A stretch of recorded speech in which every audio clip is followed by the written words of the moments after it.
Hi, good evening, everyone. Thank you for joining us. My name is Eileen Brewer, and I'm the director of the Takween Accelerator. We're based at the American University of Iraq in Suleimani in the Kurdistan region of Iraq. Tonight, we're very excited to have with us 3 founders who are all female, who all come from Iraq, and they're working very, very hard on building businesses and getting them up and running. And for those of you outside of Iraq, sometimes we get this really nice global attendance from the UK and America and other places. I want to say, yes, we do have female founders here, and they are amazing, and they're working very hard. And one of the goals for our webinar today is to encourage more women to become founders. Sometimes we think that maybe we can't do it because of the culture that we're in, or because of the education we have or don't have. We sometimes will put blocks up in front of ourselves that aren't necessarily true. So by talking to some of the female founders who have successful businesses in the country, will hopefully encourage and inspire more of you to become founders and to share a little bit about the support that you can get in the country. So the Takween Accelerator is a program that provides training to startups that already have businesses. So these 3 founders have all been through the Takween Accelerator and received training from us. If you're still at ideation stage where you have an idea, you're not sure if it'll make a good business, you haven't started your business yet, then it would be great to go to one of the incubators in the country.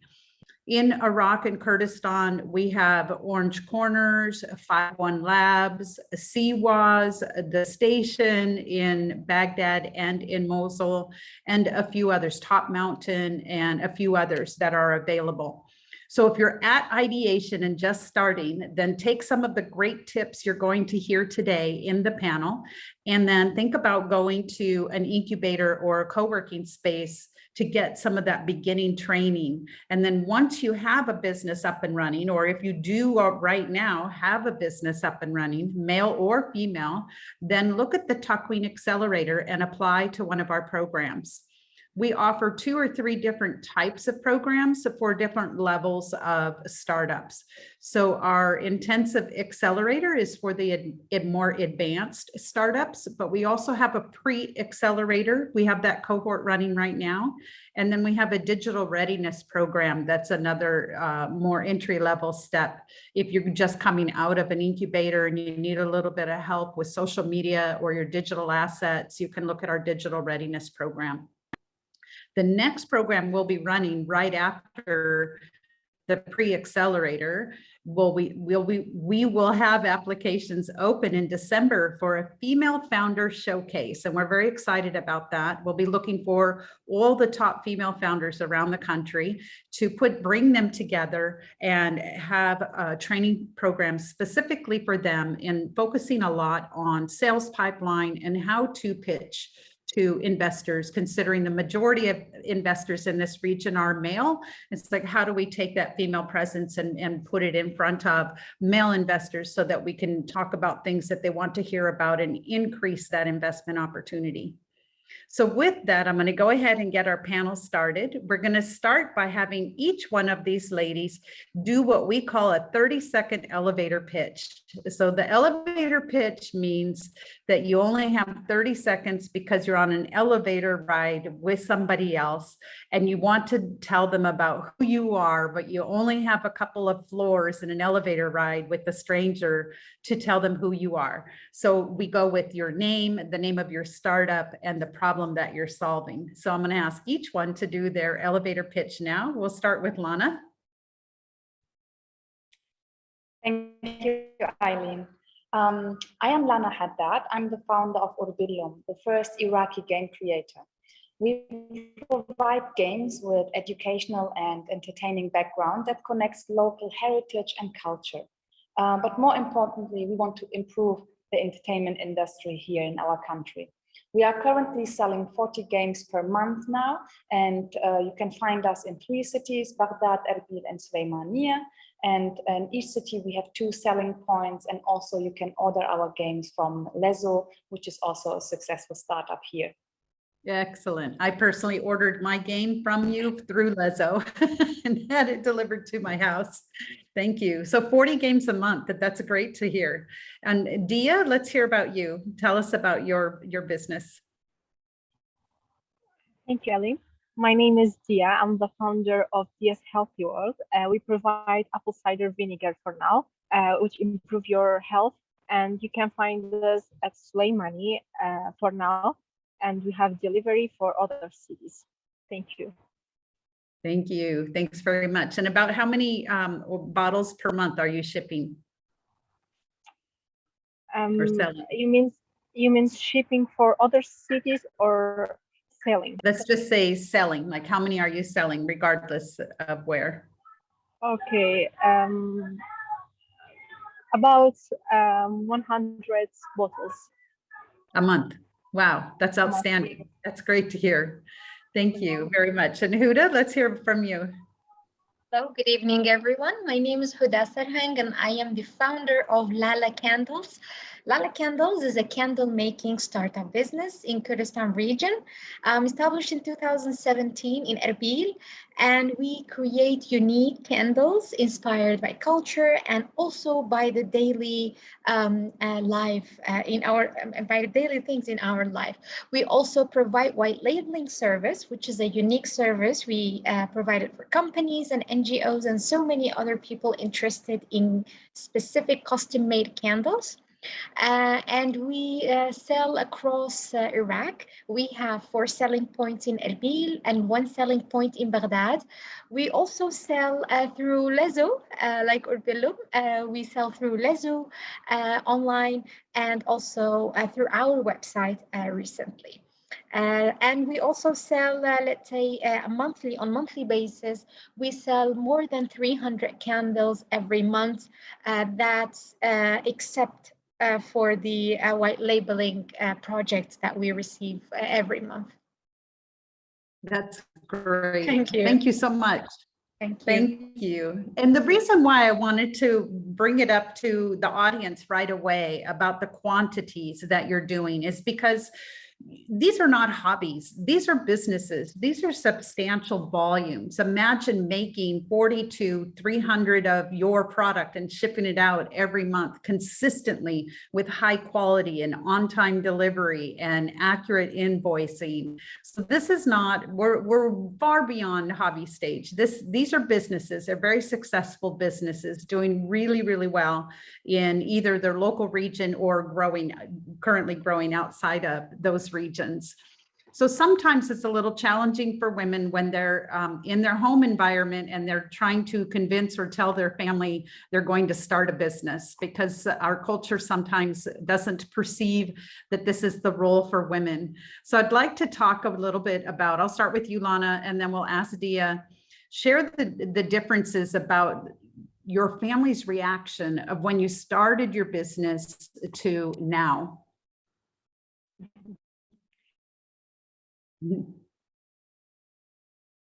I was planning, and my family was like, oh, okay, she's doing a culture project.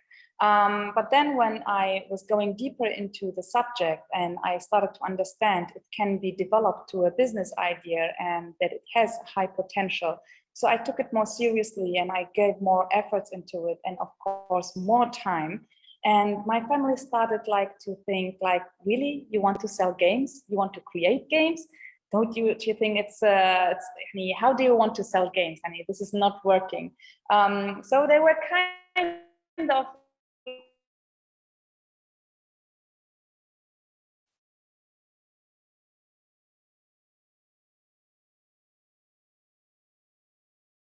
to spend more time into it without bringing money back home. So this was like, how are you doing something where you are putting so much effort and money into it, where you need to wait for months that it brings you back money?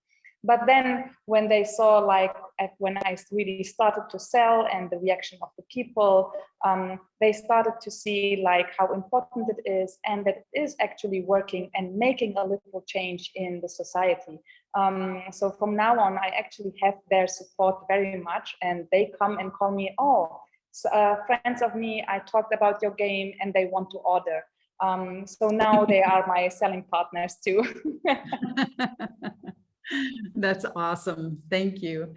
And Dia, how about you? How has your family reacted from when you first started to now? At the beginning, when I started my business, my family feared because it was time of Corona and financial crisis. And due to their fear, they told me to do not start because people will not buy apple cider vinegar in this time. But I did my best to convince them to, which is, I will be success. I love this. I can do my best to convince people to buy my product. And now they are excited to see my small business in this level, and they support me every time. Oh, that's great. And now you're shipping or selling like 40 bottles a month at least. So that's great news.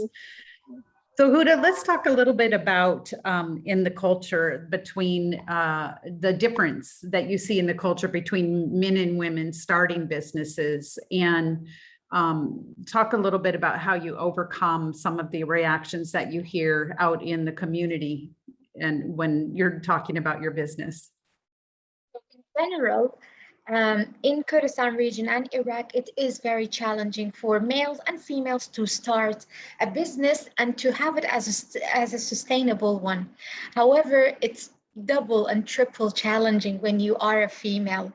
The reason is that we are in a male-dominated society, and most of the time that we are not taken seriously. That maybe we don't know much about business, that we don't know much about how to manage and lead our finances and to be independent. So that was one of the challenges I faced. Luckily, not through my family. My family was supportive in this. They had another different way looking at my capacity as a person, but to convince the society that you are coming front with a business idea that is unique and you can do it and you can actually generate income out of it, it was challenging. How I personally overcame with it, I will be honest, I was very patient, very.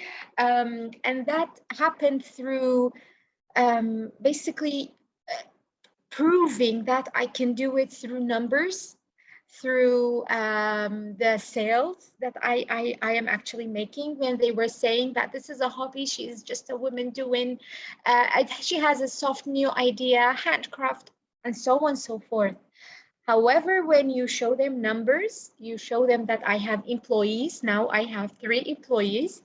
I have a space that I opened. I am selling 300 candles a month. I receive big projects from big companies. Last project that we have done was 1,000 candles for Correct Telecom company. That's amazing thing. So this is numbers. When you show them, hey, see, these are the numbers that I am having, and documenting them, this is how I try to overcome. However, there are still things that they are still challenging. For example, when I go to the local market, if I want to buy something specific from the suppliers, it's better if I have my husband with me or one of the staff members with me, so that they will not take me for granted in terms of prices, although they know that I know the actual prices. This is still challenging. Wow. But when you have supportive staff and, let's say, family members, it makes it easier for you, and I mean, you can overcome it somehow. Yeah. Yeah. So Lana, you are building games, and so you're having other businesses actually manufacture or produce your games. So what have some of those negotiations or conversations been like as a female? I'm assuming the majority of the time you're having to talk to males in those spaces. Especially in the beginning, it was like the most difficult part of it to find a printing house that can really do it. Yani, I think in all Kurdistan, I went to one house after the other to ask, and every time get the same question, because these heavy machines to produce such packaging, cards, paper material, etc., is completely missing in the country. And I hope that future startups will focus on this, that we are not depending on importing this from neighboring countries. So here I used really my network at the end to find a trusted printing house, to know, okay, where I can have a communication with them, because I need to trust them that they have the right communication with the outside companies. So this is like really the network of a friend and a friend. So it was also, again, male dominate this whole field, like printing houses are all controlled by men. And my second time, and the difficult was also like negotiation, etc. But also like it was my first experiences going in this business and dealing also with a higher amount of money and orders, etc. But for my second game, I actually remembered that I know a woman who works in a printing company, who used to live in Erbil but left to Tehran.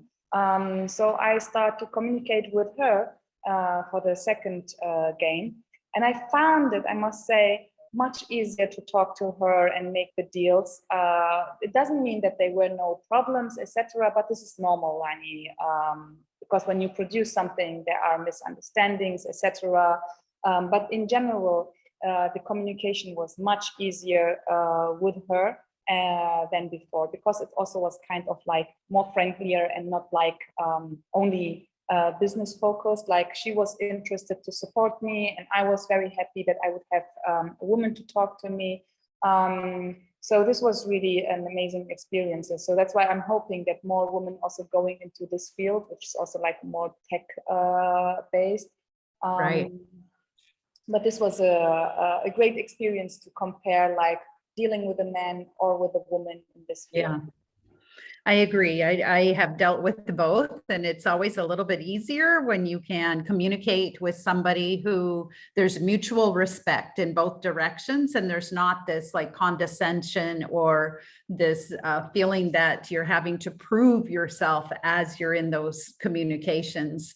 So for all the men out there who are listening, we're asking you to think about the language that you use and the body way you hold your body, or the way you speak to women who are coming to you. They have businesses, they need to buy supplies, they need financial support or others, but to think about them as a business person and not a difference that because you're male, you're higher than or smarter than. That's just not the case. And so sometimes we need to break the molds of what we've been hearing as we grow up in certain cultures, and support everyone around us who's trying to increase the private sector. So all of this is about increasing private sector, which increases employment and reduces the need to depend on government jobs. So if you support anyone in your ecosystem that is trying to build businesses, then just look at it from that perspective, that we all need to support anyone who's trying to build businesses, just in general,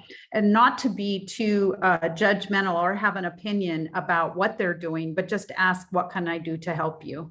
It's a little bit mind shift of where we are today, but it will really help everybody in the country move faster into supporting the private sector. So Dia, let's talk a little bit about your like financing, because when you are making a product, you don't have customers yet, but you need to make your product, you need to develop it, you need to have labels, you need to make it look very professional. So how were you able to finance yourself in the beginning before you started having paying customers? Okay.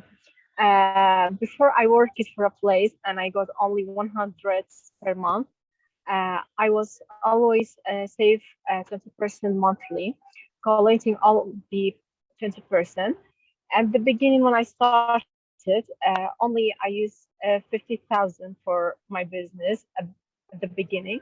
And I was financing my business when I didn't have any customers, just by this collecting money. We all know that money is important to start a business, but also you can start it by a pocket money. And you don't need a lot of money to start your business if you have an idea. That's right. Great. And I'd like to ask any of you about market research. Let's talk about exactly what Dia was talking about. Like, you can do a lot around figuring out what you should bring to market without spending any money by doing some market research. Who would like to share a little bit about market research experience? Like, if you did it, what did you do? What did you learn? If you didn't do it, did you wish you did it because you learned things afterwards? Who would like to speak on this? I can go answering that question. In my case, yes, I did market research, but it was to a certain level. So it was not in a costly way. I used social media platforms, did surveys, and did small focus groups with friends, families, people that I know. And also, I actually visited the local market to see, like, marketplaces that I am familiar that they are selling candles. What are their options? What do they lack? In terms of quality, designs, quantity, you know, these things. So I had, I used these means so that I understand where's the gap in the market related to this specific product that I am interested in bringing into it. So I did a lot of surveys on Facebook, asking people on Facebook, on Instagram, asking my surrounding, what are they interested in, what they would like to see in the market as candles, in terms of quality, in terms of scents, in terms of designs. These things all helped me. However, of course, if I had more knowledge, or if I had been through courses or programs, I'm sure I would have been able to make better market research. But that simple market research really helped me to understand what we lack and what we can bring into the market. So it really helped. And it was not costly. It was for free, just going to the places and see around what's there, asking people, talking to people. So yeah. Right. Very good. Thank you. And who else would like to talk about market research? Dia, did you do any market research, or did you wish that you had because after you built your product, you realized you needed to change it or anything like that? I didn't do market research, but I wish I had it. You wish you had? When I started, yeah, but when I started, I learned many things to do market research. Yeah. If someone wants to start their business, I advise for them to do a market research. Oh, that's great. So yeah, Lana, go ahead. The funny thing is, like, I learned about market research later when I was taking trainings. But the funny thing is, because I said in the beginning, my project started as a culture project. So I actually did a market research, but it was like a culture research, because I went to places to see, okay, where and when are people playing games? And then I saw what is available on the market and where do the games are sold, like supermarket stationaries, and there are game shops, etc. And I saw like how the price differences are and the themes that there are. So it was for me interesting, because later on I understood, like, I actually did a market research, but I didn't structure it in a way to focus on sales, etc., but also more on availability, what is actually available in the market. Yeah. So if I would do it now again, I would focus also more on the financial part, and this I didn't do. So what I heard from all three of you is that market research is important, and that if you had a chance to do it again, you would do it slightly different than what you did the first time. The reason why I bring this up and emphasize it is because regardless, male or female, any startup, the number one reasons startups fail, number one reason, no product market fit. So the founder felt like they had a brilliant idea and a brilliant solution, but they didn't ask anyone. And they went and they built it, and they spent money building it and a lot of time and effort building it. And then they take it to market because there's this belief, if I tell you ahead of time, someone's going to steal my secret, someone's going to steal my idea, and they're going to make it before me. The reality is, when you do market research properly, you're not giving away your idea or your secret.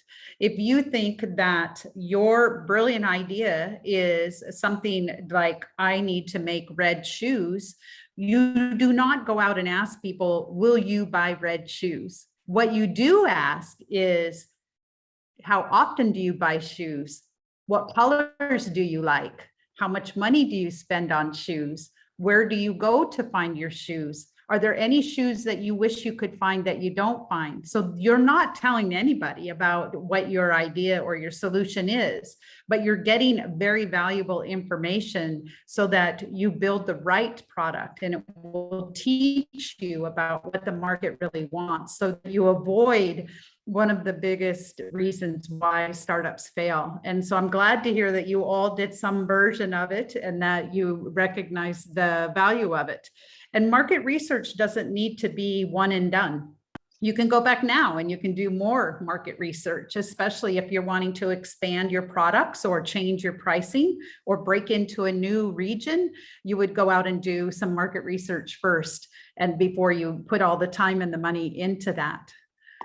So the next thing I'd like to talk about is maybe what are some of the hardest things that you faced that you weren't really expecting, and how did you overcome them? Let's talk about some of the challenges. Like you're on the road, you have your idea, you're building it, and then wham, something like these challenges just come up that you're not expecting. So who would like to share about one of these? Go ahead, Huda. Thank you. Yeah, so there were so many challenges, and of course there are still. Every day we face new challenges, which is fine. It's part of the whole journey. At the beginning, the hardest thing for me was how to, I want to create high quality products that are nicely made, that people would buy even without a second thought. So of course, for that, I need high quality materials. So unfortunately, we didn't have these raw materials in the region or in Iraq in general. So it was one of the biggest challenges to find the right supplier. And when you find the right supplier, suddenly they are out of stock and you need to find another supplier. So what I learned throughout the process is I need to always have plan 1, B, C, and even D, just in case. During coronavirus time, so many of my suppliers, they were all out of stock. And that was a disaster because I'm depending on them. So, and my problem was because I had only one supplier. But of course, lesson learned. Now I have 3-4 suppliers for every single thing that I'm using.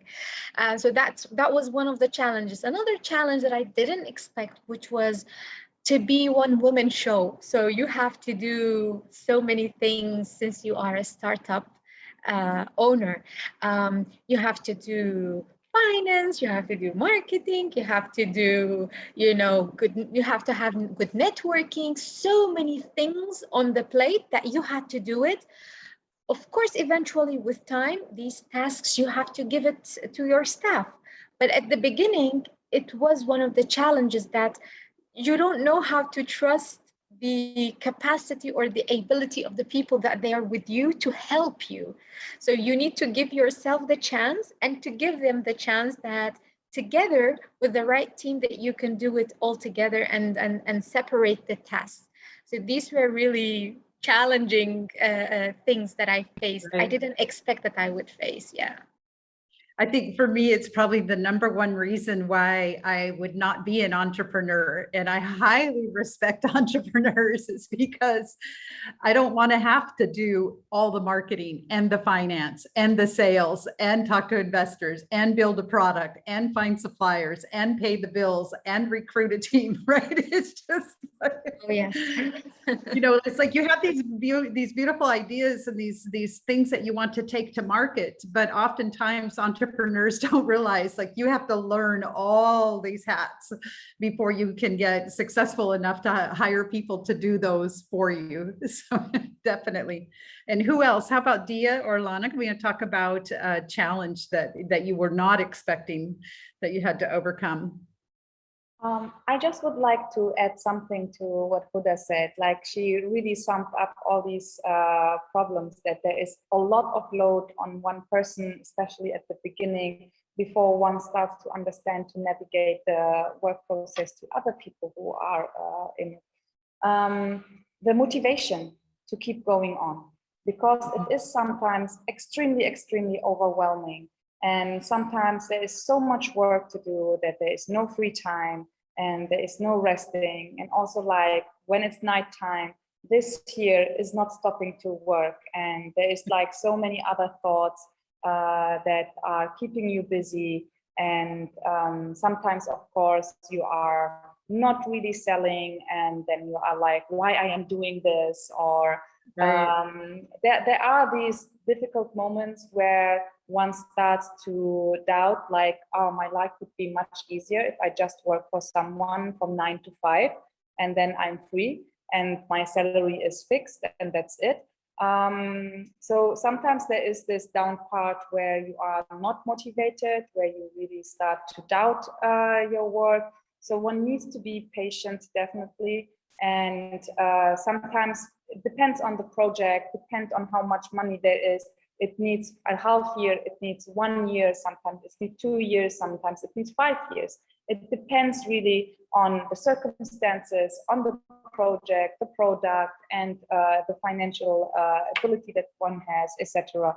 But this is actually really the biggest challenge, to keep up yourself being motivated in this and believing in yourself and in your work to continue.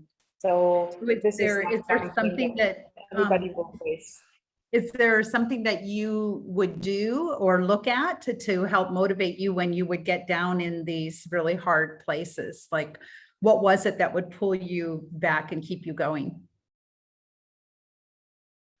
For me personally, it's the interaction with my customers, because I see the joy in them when they play the game, and this is like a huge motivation where I know it just needs more time. I just need a little bit more financial input into make the awareness more, etc. But this reflection from the customers makes me sure that I'm doing the right thing and I'm going the right direction. Oh, and great. then I sometimes think of Bill Gates, who started in his garage and took years to start his business. So I'm like, okay, I need just time and being patient. Very good. And how about you, Dia? Can you think about what's one of the biggest challenges that you faced and how did you overcome it? The biggest challenge for me is I can't find it. I couldn't find it a glass bottle, and I searched it everywhere, and we don't have any factory who made it a glass bottle, and I didn't want to order from other country. This is the biggest challenge that I faced too. Yes. And were you able to find them in the country? Yes. Oh, good. Yes. Good. That's great. So there's like, I just want to have everybody think about, there is no reason why these products won't become very good, well-known products across the MENA region and beyond. Like there's nothing stopping Lala Candles or the Herbalum Games or the apple cider. Like there's no reason why these cannot be well-known products available all throughout. There's nothing that says this is just a local business and it's only going to ever stay local. Like you have all businesses start this way. They all start local and they all get known locally, and then they grow and then they grow and then they expand. And then you have distributors, and then you have others that's selling your products for you in other regions, in other countries. So all three of these products are completely viable products. There's no reason why any of these will stay just local, and they all have that ability to grow. So if you're somebody from outside of the country and you would like to see some of these products in your country or in your region, then definitely reach out to us. You can reach out to Takween on social media anytime. We're always watching and answering questions that come up. If any of these sound interesting to you, there are many, many large manufacturers of candles, of games, of food products, healthy ciders. So there's no reason why these won't be on the shelf right next to all the others. So I really am inspired by the products that you're making, and that they're coming from the Kurdistan region in Iraq, and that they have that potential to grow. There's nothing that's holding you from keeping you right in one spot. So next, I'd like to talk about mentors or other female founders. Like, how long did you run as a business before you met another female founder that you could bounce ideas off of, or until you found a strong, supportive mentor? And how did that relationship start? We could start with Dia.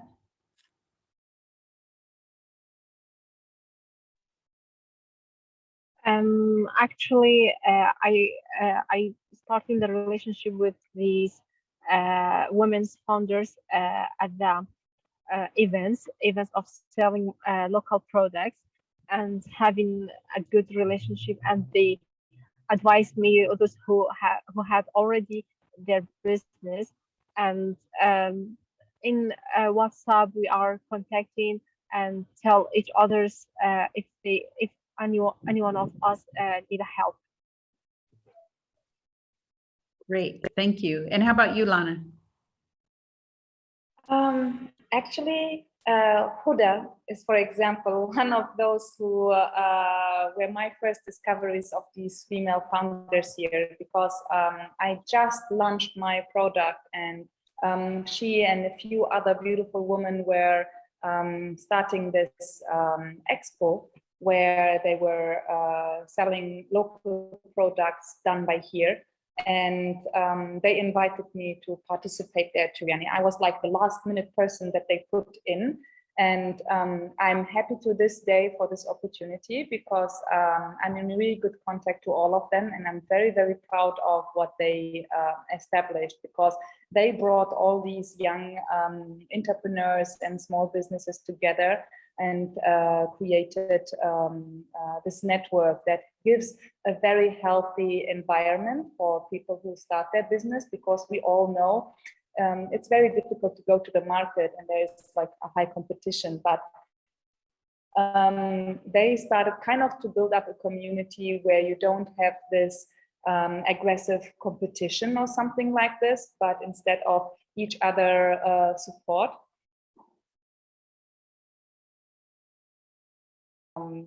Beautiful here.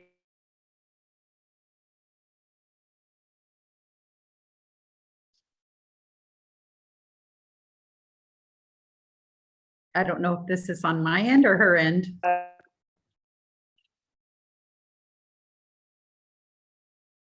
Part of the joys on her end, part of the joys of running a business in Iraq, right? We have the internet challenges and power outages, and Internet is unstable. I'm sorry.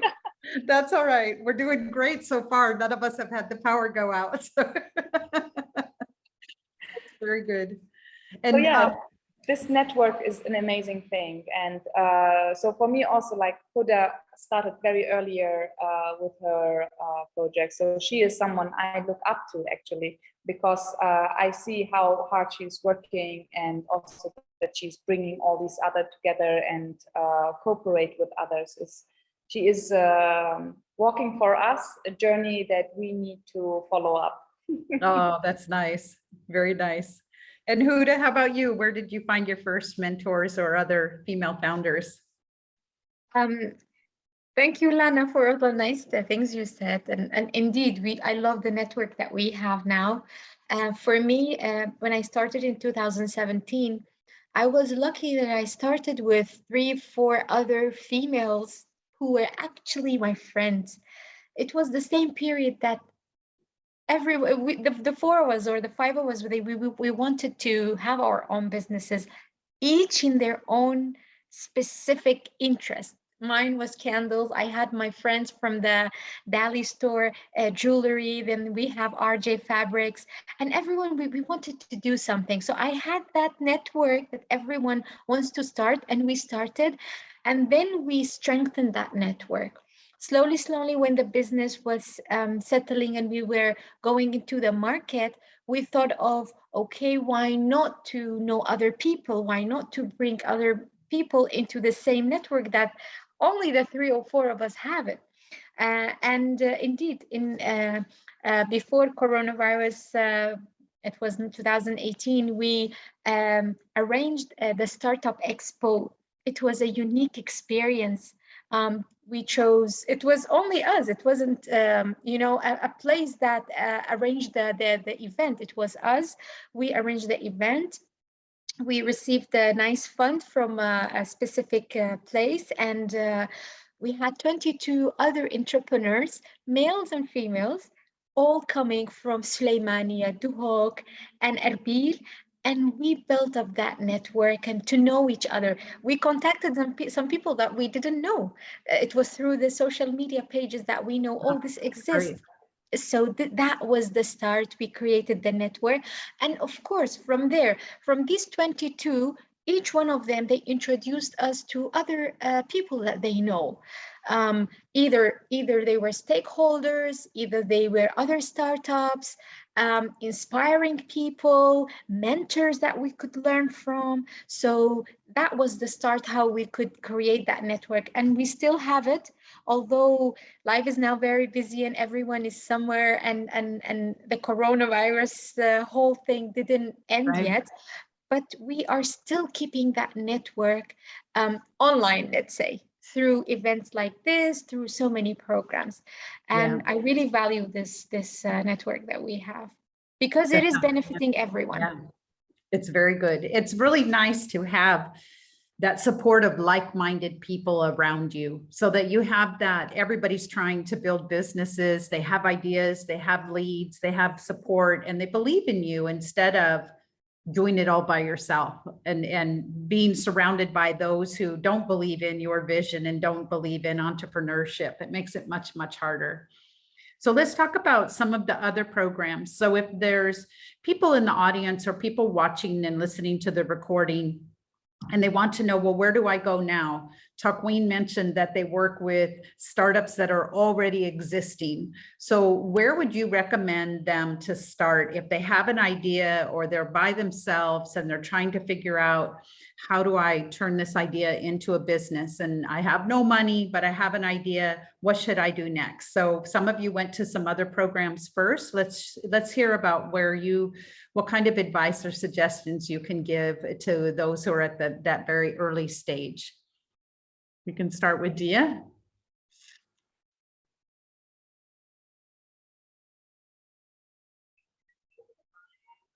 And my advice for this who's starting their business? Yes. My advice for them is the important thing is to love the things which they want to do, and they have the interest on that. For me, apple cider vinegar is in a healthy field. Before starting apple cider vinegar, I had a page of healthy food, and I have a really interesting in this field. So my advice for this is to have the interest of this who want to start it for their business. Okay, great. And others? How about Lana?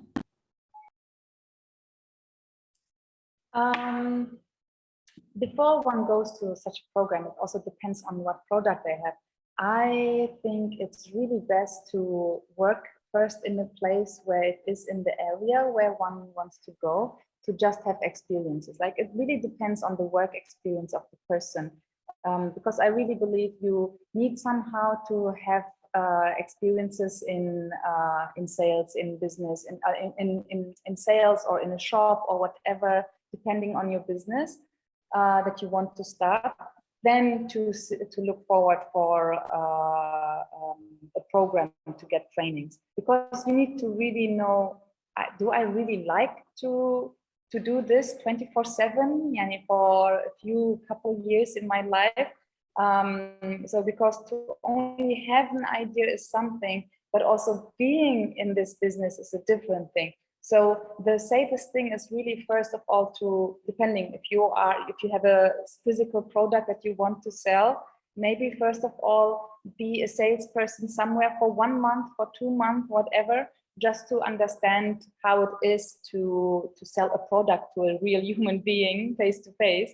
And then looking for programs. There is also, like, as you mentioned, 5-1 Labs or Orange Corner. They are quite a little bit different, but they have, like, because it's the same business idea that you need to learn. But I also recommend many people to look at YouTube. There are a lot of good videos that talk about these different things, if it's finance or sales or social media management, whatever. One can learn a lot. Of course, a program is much better because there is structure, there is somebody you can talk to and get feedback, and this will be, of course, much more better than a YouTube channel. But there is the possibility out there. Great, thank you, thanks. And how about you, Huda? I think Lana and Dia, they put it in a very nice way, but I would add also that they make sure that beside the passion and the love they have for that business they want to start is actually the need of the market for that product or that service they're bringing, because that need will define the sustainability of the business itself. So if there is need for that specific product or service, then you can, I wouldn't say guarantee, but you can have certainty that this business will be a sustainable one. It will not be only a few years idea or business or show. So that will be the only thing I would add. Great. Okay, thanks so much. I just want to go ahead and let everyone know, the participants here in Zoom and those that are watching on Facebook, if you have any questions, to go ahead and post your questions. If you're in the Zoom session, use the Q&A option to post a question. And if you're on Facebook, you can put your question in the comments. If it's given to us while we're still live, we'll work on addressing it for you live. If not, we'll catch it later and reply in the comments. Next, I'd like to talk a little bit about Takween. You've all gone through the Takween program. Can you share something about what you learned or what you changed in your business from the experience? Like, was it worth your time and effort to be in the Takween program? We asked a lot of you. You spent a lot of hours with us. We asked you to do a lot of homework and a lot of assignments. So now what? Now that you're on the other side of that, what has changed? And would you recommend it for others? What did you take away from that? We can start with Lana.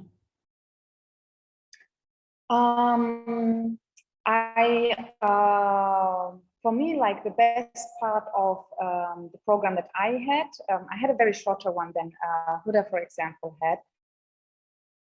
And I just always saw oh my God, there's so much more to learn, because the short time cannot cover everything that is needed. And even also a longer program cannot cover everything that you need, but also life cannot ever make you sure you have everything that you need. But what I liked was the go-to-market strategy session. This made me really decide to change many things in the work I do. And I made a rebranding. I started a new website. I started to make a complete new brand identity. And I worked in the past 2 months on new social media content that I professionally organize now. so that it will be launched by November, I hope. I pushed it a little bit back because I needed like really to work on it, that it's working fine and the way how I wanted it. But the go-to-market strategy helped me out, like how do I need to present the brand, the product.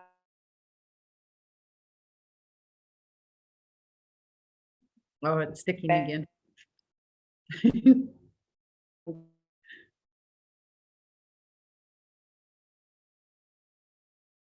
Sorry, Lana, it's sticking. How about you, Dia? Can you talk a little bit about your experience with Takween and what you have changed?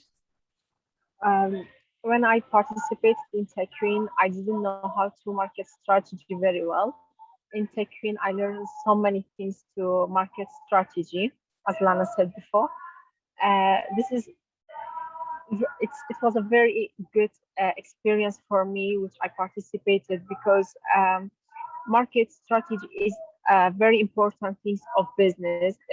This is the close of your business, which is you need to do it in a very good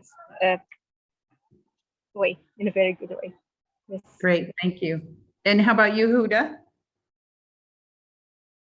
Yeah, I've said it in so many occasions and in so many meetings when I meet people.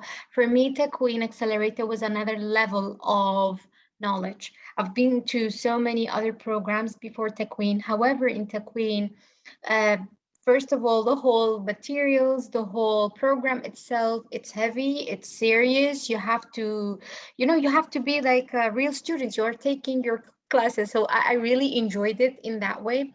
What I have learned, of course, now I have I would say there isn't a perfect pitch. However, it's one of the best outcomes I came out with. A very good professional pitch that I can pitch anywhere to anyone.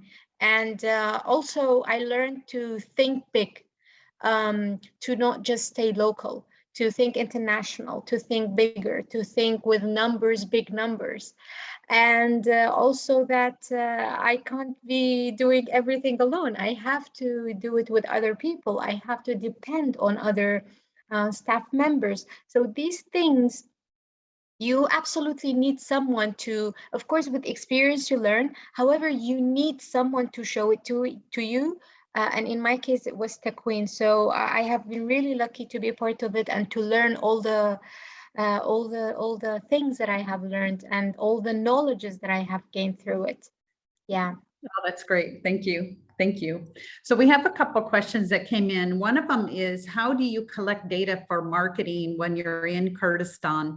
So I think Huda talked a little bit about just asking friends, asking her network, and doing a little bit in social media. Could any of you talk more about how you collected your marketing data? Like, how did you do? Did you use surveys? Did you use friends only? Which platforms did you use? That type of thing. I go. In my case, I went to so many universities because that was one of the good places where you get crowds of people together. You get big numbers of people, students, staff. So I visited so many universities. It was two in one thing. One, to market for my business, to talk about it and to tell them. And the other one was actually to collect data and to understand from people and ask questions. And sometimes I actually did written surveys where I was giving out papers. Please just answer by yes or no, color, sense, or whatever. Easy things, just ticking so that they don't get bored. So that was one of the ways. As I mentioned, social media, I was doing surveys on social media throughout the networks that I know. The markets or the expos, the events that I was taking part in, they were also amazing to collect data to understand what people prefer. So through observing their preferences in these expos where I participated in the market, local bazaars. They were opportunities to understand people's preferences and needs. And it was kind of a very good way to do surveys with them, even sometimes without them knowing that you are collecting these data. It's hard, it's not easy, but this is one of the ways that I have to do it. So this is how I did it. That's great. Very good. Thank you. Anybody else want to add any other comments around collecting marketing data? She was very ambitious and really put herself out there, which is what you need to do. It's the hardest part. So like if you go to Y Combinator or one of these other great big, accelerators that you hear about, that they're international and you get flown into Silicon Valley, one of the things they make you do is go out on the sidewalk in the middle of California and ask total strangers to complete surveys, because they need you to get out of that fear of doing that, right? And it doesn't have to be about your own business. It could just be about, do you like chewing gum, right? They just make them get out of their comfort zone and be out there and stand on the sidewalk and ask people as they're going by these questions. So it takes a tremendous amount of courage to do that, but the value of it is really, really high. So we have one last question that came in, and it's about where do I find ideas to start a business? So I want to start a business, but I need an idea. Like, where should I go to get an idea? Would any of you like to try to answer that? I have some ideas in my head, but I want to ask you first if you have some advice that you would give. The idea to getting out the idea of business is searching for you are interested on what, follow your dreams. You are good at what, not following this business making more money. Follow your interesting on what. It's excellent advice. Yes. Yeah. So I talk a lot about the difference between people who want to make money and people who are entrepreneurs. They're very different. Like, entrepreneurs obviously want to make money eventually, but that entrepreneur mindset is around, I want to solve a problem for a lot of people. And then if I make money, that's awesome. Versus a different mindset is, I want to make money. I don't care who, how, where, or if it's solving a problem, right? It's just, I want to make money. What can I do to make money? And I understand it. Obviously, everyone in the world wants to make money, but that entrepreneur mindset is around, I want to solve a problem for a lot of people. I'm passionate about this thing, and I think that it will solve problems for a lot of people. So there's a little bit of a difference in those mindsets, and we actually ask a lot of questions during our interviews to bring you into Takween, specifically around trying to find that difference, because many startups will fail, but if you train entrepreneurs, they will keep going and they will succeed, because they have that mindset of, I need to develop, I need to create solutions, I need to help people with the solutions, right? So if you go ahead, Lana. I just wanted to say, like, actually to start a small own business here, is my internet okay? Okay. Is actually the best base here right now, because there are a lot of problems that needed to be solved. And this is the right time actually to come up with ideas and to try yourself out. While in other countries, the system is already so much established that it's very difficult to come with innovative ideas. So that's the same with the delivery service. Like 3 years ago, everybody would laugh at you to say, I will start the delivery service. And now it's one of the most important things to ship also things, because you can order something and in 2 hours it's there, while before you need to pick it up by yourself or send a taxi driver. So there was a big problem that was solved by it, and now everybody is used to it. But 3 years ago, nobody believed in this idea. So we have actually a very good condition to have a lot of problems that needs to be solved and to make into a business. Very true. So think about what is happening in the country where you don't have what's available in other countries. Like right now in Iraq, what's missing, what's available in other countries that's not available in Iraq, and what is not already being addressed. Like we already have like now 4 or 5 delivery services. So let's move a little bit beyond that, right? And think a little bit bigger. That's a great entry point and it's a great example, but we don't want to just copy and just become another delivery service. So think about some of the other things that are missing. Like what do you hear about in TV shows or radio shows and podcasts and oil, gas, electricity, solar systems, clean water, agriculture, using AI, using robotics. Like what's missing here in Iraq that you hear about that's happening in other places, and how can you bring that into Iraq and make it a viable business here? So with that, we're out of time. I want to thank all of you so much for being here. It's just been a real pleasure to see you all again and get a chance to visit with you, and hope the audience enjoyed the conversation. And we'll see you again soon in some other forum, I'm sure. Thank you. Have a wonderful evening, everyone. Oh, wait, one more thing. I'm sorry. Where can we find you? If the audience would like a candle or a game or some apple cider, where do they go? Please put it in the comments. I think you are allowed to, in chat, you're allowed to select everyone. Go ahead and put in your URLs of where people can go. Maybe it's your Instagram or it's your Facebook. Let's make sure we get them in there. And then also I'll have you call them out. So we'll start with Huda. Where do we go to get candles? So basically they can visit our social media platforms, Lala Candles, on Instagram, Facebook, Twitter. They can find us there. They can also check Lezo application in local startup section. We are there. As selling points, we are in Erbil in 4 different places, in Bakhtiari, Golan Street, in Arif Cafe, and Hopeful Hands shop. And in Baghdad as well, we are at Arif Cafe, so they can find us. But it will be so much easier if they could check our social media on Instagram and our website, lalacandles.com, and they can get more information from there. Ah, that's great. Good, good. Go ahead and put your handles in the comments. And Dia, for you, is your handle Dia's Healthy World, or is your handle different? Okay, you can find us on Instagram and Facebook's DS Healthy World, and at the email www.dshealthyworld.com. Excellent, very you can good. send us the message, and we all sending you the apple cider vinegar. Oh, excellent. Okay.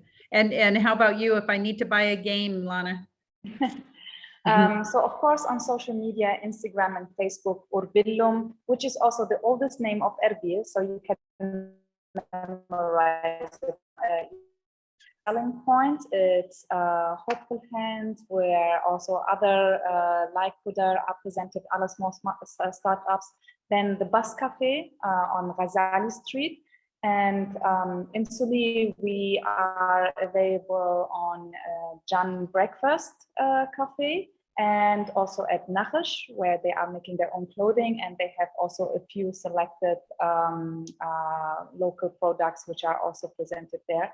And in Baghdad at the station, and I hope soon we will have more cities and also more selling points.